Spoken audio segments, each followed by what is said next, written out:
Hi friends, எல்லாருக்கும் வணக்கம். இன்றைக்கி வந்து வீடியோவில் என்ன ஷேர் பண்ண போகிறேன்னு பார்த்தீங்கன்னா, சிக்கன் மோமோஸ் தான் செய்ய போகிறேன்.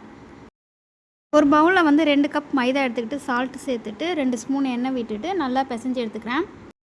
பிசைஞ்சு வச்ச மாவு ஓரமாக வச்சிடலாம். அதுக்கப்புறம் வந்து சிக்கன் பீஸ் வந்து போன்லெஸ்ஸாக எடுத்துக்கிட்டு கட் பண்ணிவிட்டு மிக்ஸி ஜாரில் போட்டு நல்லா அரைச்சி எடுத்துக்கிறேன். அரைச்ச சிக்கன் வந்து பவுலில் சேர்த்துட்டு கொஞ்சமாக ஆனியன், பச்சை மிளகாய், கொத்தமல்லி, அதுக்கப்புறம் பெப்பர் பொடி, அதுக்கப்புறம் கரம் மசாலா இல்லாட்டி சிக்கன் மசாலா ஏதாவது வந்து சேர்த்துக்கலாம். கொஞ்சமாக சால்ட்டு சேர்த்துட்டு நல்லா பிசைஞ்சு எடுத்துக்கிறேன். அதுக்கப்புறம் பார்த்திங்கன்னா, நம்ம மாவு பிசைஞ்சு வச்சதில் வந்து சின்ன சின்ன பால்ஸ் வந்து எடுத்துகிட்டு இந்த மாதிரி வந்து சப்பாத்தி மாதிரி வந்து திரட்டி எடுத்துக்கலாம். மிக்ஸ் பண்ணி வச்சுருக்க சிக்கன் வந்து ஒரு ஸ்பூன் வச்சுட்டு ஹோல்ட் பண்ணிடலாம். எந்த ஷேப்பில் விரும்புகிறீங்களோ அந்த ஷேப்பில் வந்து ஹோல்ட் பண்ணி எடுத்துக்கோங்க. நான் எல்லாத்தையும் ஹோல்ட் பண்ணிவிட்டு இப்போ ஃப்ரை பண்ணி எடுத்துக்கிறேன்.